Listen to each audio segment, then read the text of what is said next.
Let's talk about failure as a coach. Let's get into it. So failing as a coach is a real phenomenon, and it's not something to be resisted.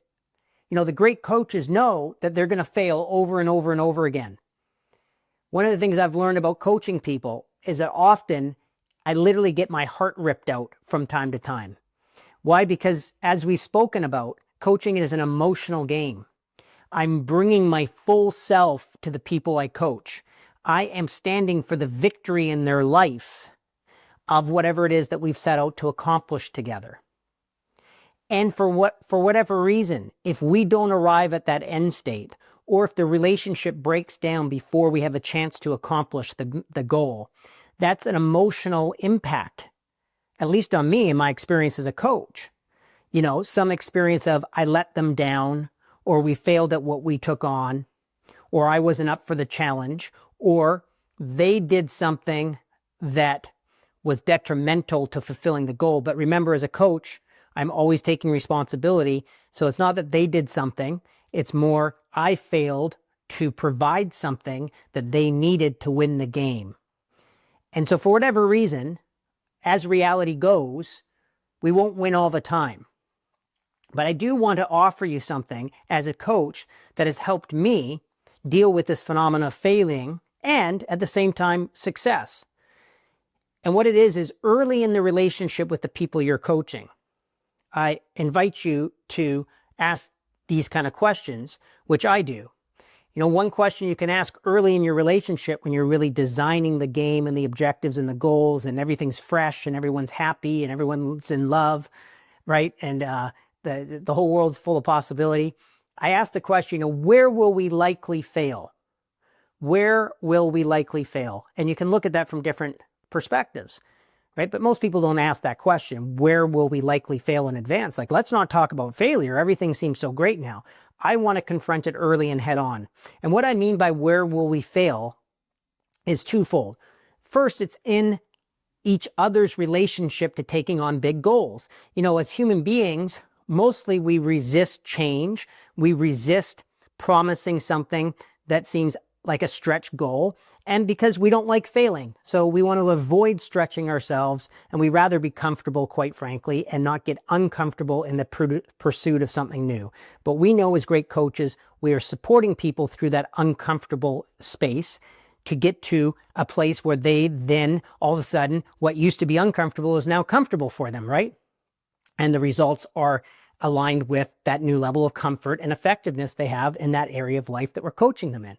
So if I can get out in front of that human emotion, of that human reality, that we will be scared from time to time, that we will question ourselves for sure, that we will doubt ourselves. And much of that sometimes can be mistaken as we're failing. The results aren't showing up quickly enough, you know. Of course, we step on the scale after 2 days in the diet and expect the results to be there right away, but we know that's not reality. The same is with coaching. The second place you can look at where are we likely going to fail from is where likely in the business results will we not see what we want to see as quickly as we may expect it to happen.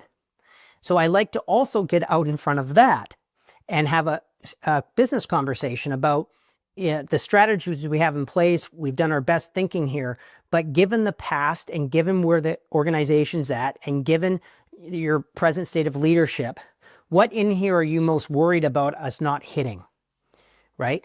What is the area of the plan that seems most almost unrealistic? Now, remember, we want to get every plan to have a logic and a realism to it. Otherwise, people don't engage with it professionally, because they don't see that it's even remotely possible, so they ignore it.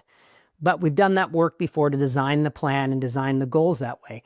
And yet, we will still be able to look at that with our business lens and say, here's the area of business that this would just be a complete breakthrough for us, how we said this here, this goal. We've never done it before, so we'll probably fail there along the way. Okay, good. Let's be aware of that. And again, you're setting expectations. This is the key thing. We don't want to set overpromised expectations with the people we coach. You know, maybe we're miracle workers, but not that kind of miracle, okay?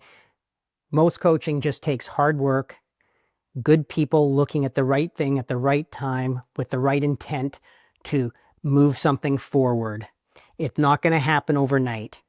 So that's how we deal with failure as a coach, is you get out in front of it. So then when those inevitabilities happen, both from a personal sense and from a business result sense, we don't lose ourselves for very long. In other words, we don't disappear.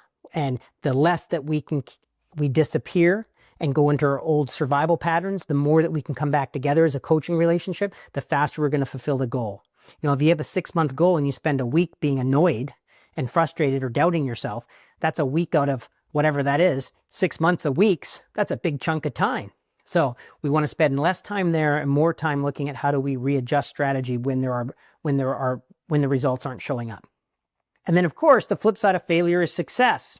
So I invite you as well early on in the relationship to have a fun conversation, which is how are we going to celebrate our success? When we accomplish this goal, 6 months, 1 year, 2 years from now, what is it that we're going to do as a team, as a group, or one-on-one here that will really honor the body of work that it took to accomplish this together? Because again, if you're a high-performance coach, and I would invite any of you, if you're a coach, to consider yourself that way. What else do you want to coach? Mediocre performance?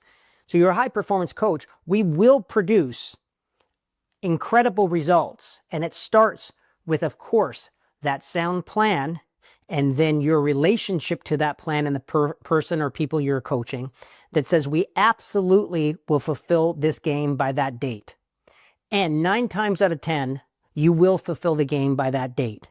And the 1 time out of 10, you don't fulfill the game by that date, you will still have traveled great distance towards that aspirational goal. So as a coach, we know we will be successful, and you can have a conversation with the people you're coaching in advance. Hey, listen, imagine 6 months from now, a year from now, what are we doing? Where are we at? Who are we celebrating with? Because we're going to pop a bottle of champagne. All right, so dealing with failure as a coach is important, and my coaching for you is deal with it up front in your coaching relationship with the people you're coaching, with the teams you're coaching, with the organization you're coaching.